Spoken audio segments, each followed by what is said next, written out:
ମୁଁ ଶରତ କୁମାର ସାହୁ ଆଉ Kantapada press club president.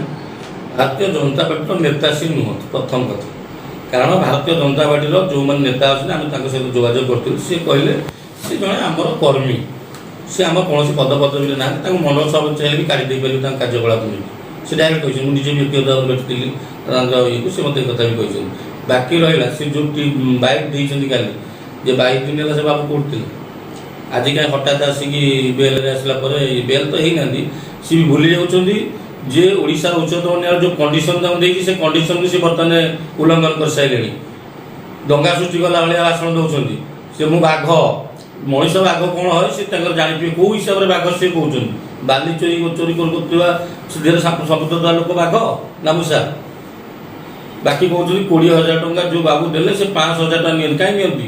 ବାଲି ଚୋରି କରୁଥିଲ, କାହାକୁ 5,000 ଦେଇଥାଉ କି 2,000 ଦେଇଥାଉ, ତମ ଚୋରି ବଞ୍ଚିବା ପାଇଁ ଦେଇଥାଉ, ତମେ କ'ଣ ପାଇଁ ଦେଇଥିଲ? କାହିଁ 5,000 ଟଙ୍କା ଦେଇଥିଲ, କାହିଁ ଦେଲନି? ଆଲିଗେସନ୍ କଲନି ବାବୁ 5,000 ଟଙ୍କା ଦେଉଛି ବୋଲି। ଆଉ ଯେଉଁ 20,000 ଟଙ୍କା ଯେଉଁ ବାବୁକୁ ଘୋଷଣା କରିଥିଲି ସେ ବାବୁଙ୍କ ସାଙ୍ଗରେ ସେ ତା ପରଦିନ କଥା ହେଇଛନ୍ତି, ସେ ନିଜେ କଥା ହେଇଛନ୍ତି କଣ୍ଡିସନ୍ ଦେଖନ୍ତୁ। ତାପରେ ସେ ଆସନ୍ତୁ ସେଇଦିନ ତା ପରଦିନ କହିଲେନି, ଆରେ ବାବୁ ମୁଁ ତ ଭୁବନେଶ୍ୱର ଅଛି, ମୁଁ ତ ନିଆଳି ବଜାର ଅଛି, ମୁଁ ତ ଅମକ ଜାଗାରେ ଅଛି, ମୋତେ କାହିଁକି 20,000 ଟଙ୍କା ଘୋଷଣା କରାଗଲା, ଗୋଟେ ମାନହାନି କଲେନି। ବାବୁ ବେରାର ହେଇଗଲେ ଭାଇ ଦିନ, ବାବୁ ବେଲରେ ଆଇଲେ, ବାବୁ କୋର୍ଟକୁ ଦୌড়ୁଥିଲେ, କୋର୍ଟର ଫଟୋ ଆମ ପାଖରେ ଅଛି, ବାବୁ କେତେଥର ଯାଇଛନ୍ତି କ'ଣ କରୁଛନ୍ତି, କାହିଁକି ବାବୁ ଏତେ ପାଲା କରୁଥିଲେ? କେତେଟା କହିଲେ ମାମଲା ପୁଲିସ ଆରେଷ୍ଟ କଲା, ପୋଲିସ କ'ଣ ଆରେଷ୍ଟ କରିବ? ବାବୁ ପରା ତା ପୂର୍ବରୁ ଥାନା ଭିତରକୁ ଆସି ମଦ ପିଇ ପଡ଼ିଥିଲେ, ସେ ବାବୁଙ୍କର କ'ଣ ଭୁଲିଗଲେ କି? ସେମିତି ତାଙ୍କ ନାଁରେ ବର୍ତ୍ତମାନ ସୁଦ୍ଧା ମୋ ପାଖରେ ଯାହା ରେକର୍ଡ ଅଛି 16ଟା ମାମଲା ଅଛି। ବାବୁ ବ୍ଲକରେ ଦଙ୍ଗା କରିବା, ଥାନା ଭିତରେ ବସି ଦଙ୍ଗା କରିବା, ଏଇ ଇତିହାସ ବି ବାବୁଙ୍କର ଯାଇନି। ସରକାରୀ ଜାଗାକୁ ଜବରଦଖଲ କରିବା, କେତେ ଜାଗା ଜବରଦଖଲ କରିବା ଆପଣ କ'ଣ ଜାଣିଛନ୍ତି? ସେଠି ଗୋଟେ ଶିକ୍ଷାନୁଷ୍ଠାନ ଭଳିଆ ଜାଗାକୁ ମାଡ଼ି ବସିଛନ୍ତି ବାବୁ। ସେ ବାବୁଙ୍କ ନାଁରେ ଖବର ପ୍ରକାଶ ପାଇଲା, ବାବୁ କହିଲେ ଆଜ୍ଞା ମୋ ନାଁରେ କାହିଁ ଖବର ପ୍ରଚାର କରୁଛନ୍ତି, ମୁଁ ଆଜ୍ଞା ଲୋକଟା ଇଏ କରୁଛି। ସେତେବେଳେ ବାବୁଙ୍କର କିନ୍ତୁ ଥିଲା, ଏଇ ବାବୁ ପରା ମୋ ପାଖକୁ ନିଜେ ଦୌଡ଼ିଥିଲେ, ଆଜ୍ଞା ଟିକେ ରୋକନ୍ତୁ ସେ ନ୍ୟୁଜ୍ଟାକୁ। ଓ ଆଜି ପରିବର୍ତ୍ତନ ହେଇଗଲା, କହିଲେ କ'ଣ ସିଲଟ କଥା। ସେ ଯେଉଁ ବାବୁକୁ ଜାଣିଛନ୍ତି ଭଲ ଭାବରେ, ଯିଏ କେସ୍ ଆରେଷ୍ଟ ହେଇଛି, କେଉଁ କେସ୍ରେ ଆରେଷ୍ଟ ହେଇଛି ସେ ବାବୁ କ'ଣ ଜାଣିନାହାନ୍ତି? ସେମାନେ ନିଜେ ଯାଇଥିଲେ ସେ IAS ପାଇଁକି ମୋ ସହିତ କମ୍ପ୍ରମାଇଜ୍ କରିବାକୁ ବାହାର କରିସାଇ ଫୋନ୍ କରିଥିଲେ, ତାଙ୍କୁ ପଚାରୁନାହାନ୍ତି। ଏବେ ବି ତାଙ୍କର କ'ଣ ରେକର୍ଡିଂ ଖବର ଅଛି, ଯାହା ହେଇଛି ସେ IAS ସାଙ୍ଗରେ ଟିକେ ବସିବା, ମୁଁ ରହିବି, ତାପରେ ସମାଧାନ କରିଦେବି। କାହିଁକି ବାବୁ IAS ସାଙ୍ଗେ ସମାଧାନ କରୁଥିଲେ? ଓ ବାବୁଙ୍କର IAS ଯେତେବେଳେ ଚାଲିଥିଲା ସମ୍ପର୍କ ଥିଲା, ଏବେ IAS ସହିତ ବାବୁଙ୍କର ଏବେ ନୂଆ IAS ସହିତ କହିଲା ନାହିଁ ଯେ IAS କି ଟ୍ରାନ୍ସଫର କରିଦେବି, ଏ ତହସିଲଦାରକୁ ଟ୍ରାନ୍ସଫର କରିଦେବି, ଏ ବଡ଼କୁ ଟ୍ରାନ୍ସଫର କରିଦେବି। କାହିଁ କ'ଣ ଅସୁବିଧା ହେଲା? 2,45,000 SHG ଗ୍ରୁପ୍ କାହିଁକି ନେଇଛନ୍ତି ବାବୁ? କାହିଁକି ନେଇଛନ୍ତି SHG ଗ୍ରୁପ୍? କଣ୍ଟାପଡ଼ାରେ SHG ଗ୍ରୁପ୍ ନଥିଲା, ବାବୁ ସେଠିକି ପଳେଇଗଲେ। ସିଣ୍ଡିକେଟରେ ଚୋରି କରେନି, ସିଣ୍ଡିକେଟ କ'ଣ ଚୋରି ନୁହଁ? ସିଣ୍ଡିକେଟର ବାବୁ ନାହାନ୍ତି, କିଏ କିଏ ଅଛନ୍ତି ଖୁଲାସା କରିବି।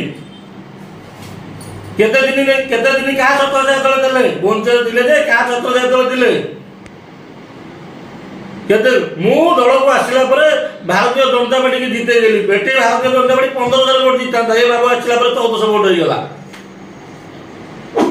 ଆଉ ମୁଁ ପୂର୍ବତନ ବିଧାୟକ ପାଣି ପାଇଦେଲି, ପୂର୍ବତନ ବିଧାୟକକୁ ଡାକି ନାହାନ୍ତି, ମନା କଲେ ତୋ ଭଳି ଲୋକ ଦରକାର ନାହିଁ, ଛୁଆଟେ ବୋଲି ଭାଇ ଛାଡ଼ି ଦେଇଛନ୍ତି ବୋଲି ସିଏ ବି କହିଛନ୍ତି ବହୁତ ଥର। ବାବୁ କହିଥିଲେ ବିଗତ ଦିନରେ ଯଦି ଏରଞ୍ଚ ପଞ୍ଚାୟତରେ ସେଠି ବିଜେଡି ଜିତିଯାଏ ମୁଁ ରାତକୁ ସନ୍ନ୍ୟାସୀ ନେଇଯିବି। କେଇ ଥର ସନ୍ନ୍ୟାସୀ ନେଲେଣି?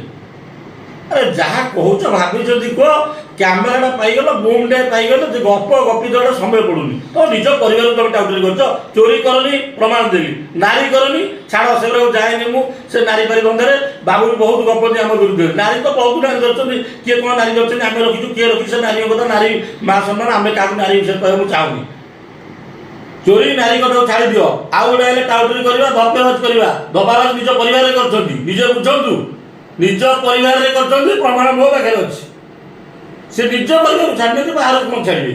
ପେଟି କଣ୍ଟ୍ରାକ୍ଟର ଥିଲେ ବାବୁ ପରା, କେତେ ଦିନ ହେଲା? କେତେ ଟଙ୍କା କୋଉଠୁ ଆଣିଲେ? ବାବୁ କୋଟି କୋଟି ଟଙ୍କା କୋଉଠୁ ଆଣିଲେ? ଘର ଦ୍ୱାର ଗାଡ଼ି ଘୋଡ଼ା ପେଟ୍ରୋଲ ଟ୍ୟାଙ୍କ ଲଗେଇ ବାବୁ ଯୋଉ କରି ଚାଲିଲେ, କୋଉଠୁ ଆଣିଲେ ପଇସା? ହବ ତଦନ୍ତ ହବ, ଖୁବ୍ ଶୀଘ୍ର ହବ ଖୁଲାସା। ବାବୁ ଭାବନ୍ତୁନି ଯେତେବେଳେ କ୍ଷୀରଟା ଉତୁରେ କୁଆଡ଼େ ଆପଣମାନେ ବି ଜାଣିଛନ୍ତି। 22 ଦିନ ହେଲା ବାବୁ ଚୁପ୍ ରହିଲେ।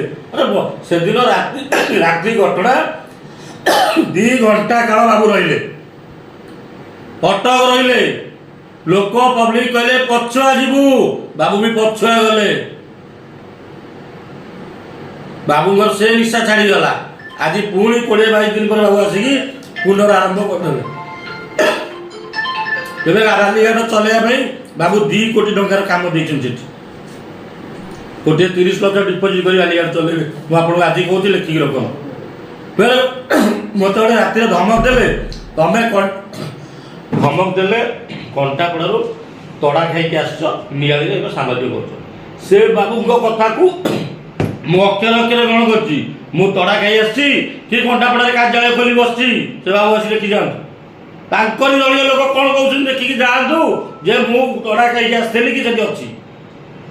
ଆରେ ବାବୁ ତମେ ତଡ଼ା ଖାଇ ଯାଇଛ କଂଗ୍ରେସ ଦଳରୁ, କାହିଁ ତଡ଼ା ଖାଇଛ ସେ ପ୍ରମାଣ ବି ଆମ ପାଖରେ ଅଛି।